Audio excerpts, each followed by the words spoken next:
Inilah kisah panjang sejarah asal-usul ibadah puasa Ramadan. Ibadah Shaum Ramadan atau puasa Ramadan, merupakan salah satu rukun Islam yang wajib dikerjakan oleh kaum muslim. Barang siapa yang meninggalkan atau membatalkan puasa tanpa ada uzur yang dibenarkan syariat, maka sungguh besar sekali azabnya. Dalam sebuah hadis dikisahkan, dahulu pada saat Nabi Muhammad tengah tidur, beliau tiba-tiba didatangi oleh dua sosok lelaki. Lalu, kedua orang itu menarik lengan dan membawa Nabi untuk menaiki gunung yang terjal.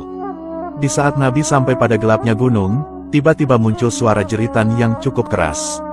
Kedua lelaki itu menjelaskan bahwa suara itu adalah jeritan penghuni neraka. Di perjalanan selanjutnya, tiba-tiba terlihat ada sebuah kaum yang digantung terbalik pada pergelangan kaki mereka.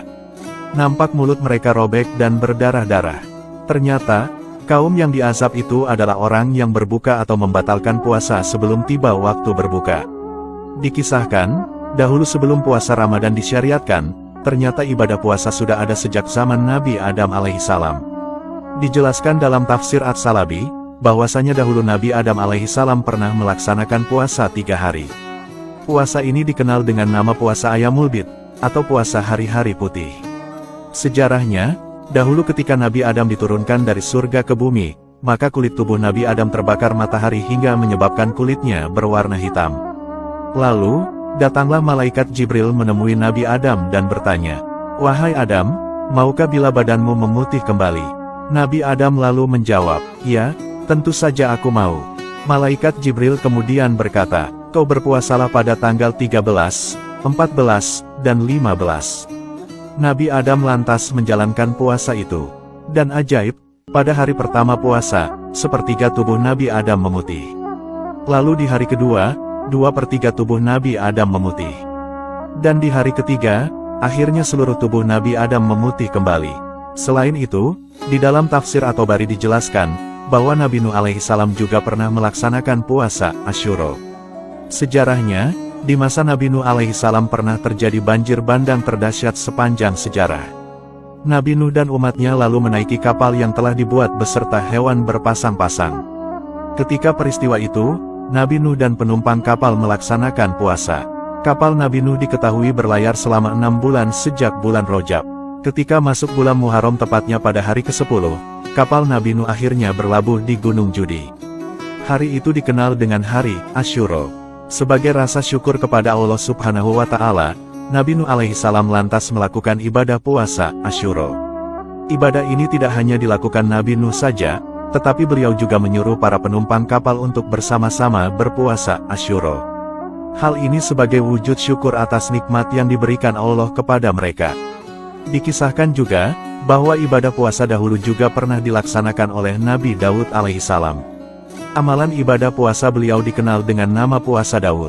Praktik puasa Daud yaitu puasa selang-seling, maksudnya sehari puasa sehari tidak puasa. Puasa Daud ini termasuk puasa yang paling utama di sisi Allah. Model puasa ini dianggap lebih berat karena sehari melawan nafsu sehari tidak. Nabi Muhammad bersabda, "Utama-utamanya puasa adalah puasanya saudaraku Daud, beliau puasa sehari dan berbuka sehari." Hadis riwayat Ahmad. Selain itu, ibadah puasa juga pernah dilakukan oleh Nabi Musa alaihissalam. Dahulu, Nabi Musa pernah bermunajat kepada Allah selama 40 hari dan meninggalkan umatnya dari Bani Israel. Lokasi itu berada di Gunung Tursina, yaitu tempat di mana Nabi Musa mendapat wahyu dalam kitab Taurat. Selama 40 hari Nabi Musa berpuasa. Bahkan sampai sekarang, tradisi puasa juga masih dikerjakan oleh orang-orang Yahudi. Selain itu, puasa juga dilakukan oleh orang-orang Nasrani. Masih banyak kisah puasanya para nabi dan umat terdahulu. Adapun sejarah disyariatkan puasa Ramadan, adalah bermula setelah hijrahnya Nabi Muhammad ke kota Yasrib atau Madinah. Saat sampai di kota Yasrib, Nabi Muhammad mendapati orang-orang Yahudi tengah melaksanakan ibadah puasa. Nabi lalu bertanya kepada Yahudi mengenai puasa apa yang dijalankan mereka. Lalu, orang-orang Yahudi Madinah menjawab, bahwa mereka tengah mengerjakan puasa hari baik Asyura. Alasan Yahudi Madinah berpuasa adalah, bahwa pada hari itu dahulu Nabi Musa dan Bani Israel diselamatkan dari para musuh, hingga Fir'aun ditenggelamkan. Dulu Nabi Musa berpuasa pada hari itu sebagai rasa syukurnya. Setelah mendengar penjelasan itu, Nabi Muhammad dan para sahabat lalu melaksanakan puasa Asyura.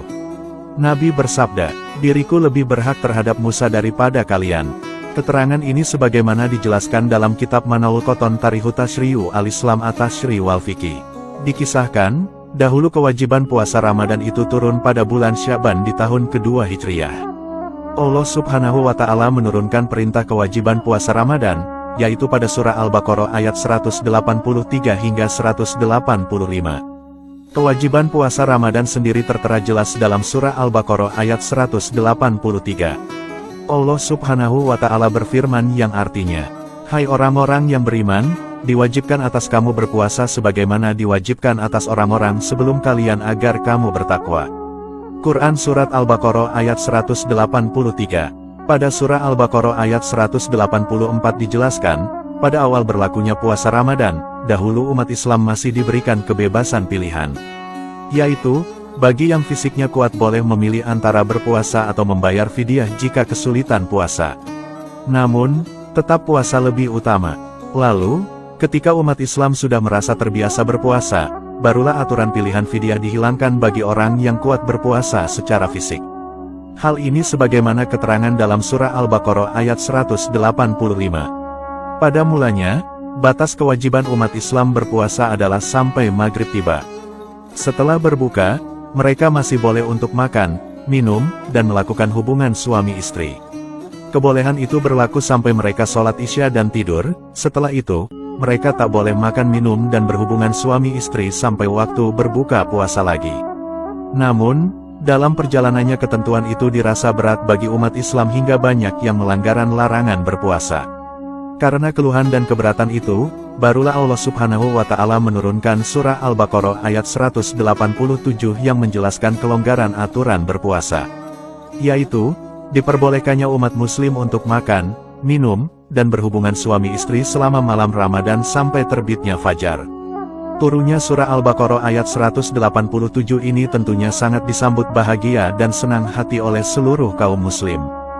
Dan, kebahagiaan nikmat itu masih bisa kita rasakan hingga sekarang ini. Wallahu a'lamu bishawab.